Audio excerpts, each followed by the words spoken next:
Saviez-vous que 15 à 20% de la population serait hypersensible?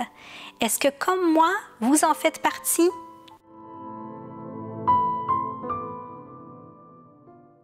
Ça fait du bien parfois d'identifier ce qu'on ressent, d'enfin mettre un mot sur ce qu'on ne sait pas comment exprimer. Pour être honnête avec vous, ça fait peut-être seulement 1 an que j'ai compris que j'étais sûrement hypersensible. Je me qualifiais plutôt d'introvertie et je ne comprenais pas toujours pourquoi j'avais certains besoins et pourquoi je ressentais les choses de certaines façons. Quand je suis tombée par hasard sur ce terme, ça a été une révélation pour moi.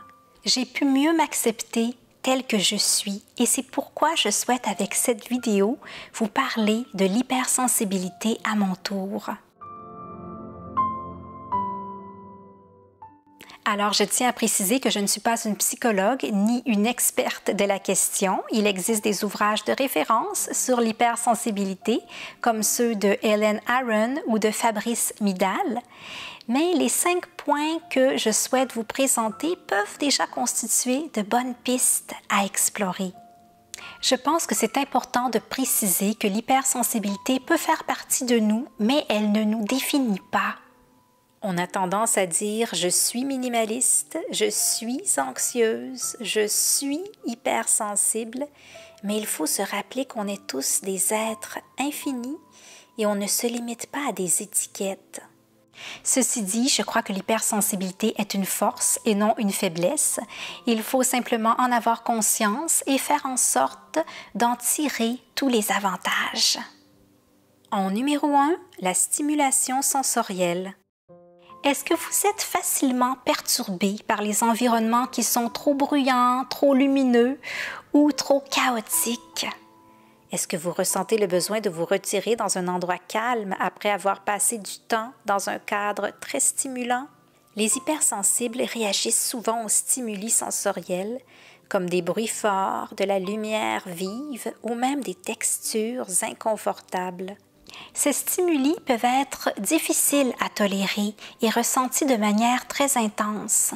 Comme les hypersensibles remarquent les détails que les autres ne voient pas, ça fait beaucoup d'informations en plus à digérer et ils ont besoin de se reposer, de se retirer pour se couper de cet excès de stimulation.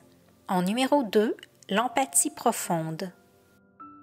Avez-vous tendance à vous mettre facilement à la place des autres et à ressentir intensément leurs émotions? Vous vous sentez souvent comme une éponge émotionnelle. Vous ressentez ce que les autres ressentent et ça peut être très difficile à vivre. Vous êtes aussi affecté par l'humeur des autres, comme si vous ressentiez très fort l'aura des personnes que vous côtoyez. En numéro 3, le trop-plein d'émotions. Est-ce que vous vous sentez submergé par des émotions, même dans des situations qui peuvent sembler banales pour les autres? Vous ressentez souvent les émotions de manière très intense et profonde. Quand d'autres passent vite à autre chose, vous restez affecté par ce que vous avez vécu. Ces émotions peuvent aussi être envers l'art. Les hypersensibles peuvent être profondément touchés par une œuvre. En numéro 4, le besoin de passer du temps seul. Préférez-vous les activités calmes aux situations sociales animées? Les hypersensibles ont souvent besoin de se mettre en pause pour se ressourcer et se régénérer.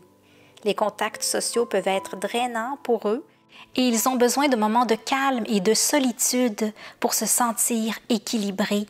Les hypersensibles ne sont pas antisociaux, ils ont simplement besoin de temps pour se recharger, notamment en nature avec laquelle ils éprouvent une connexion profonde.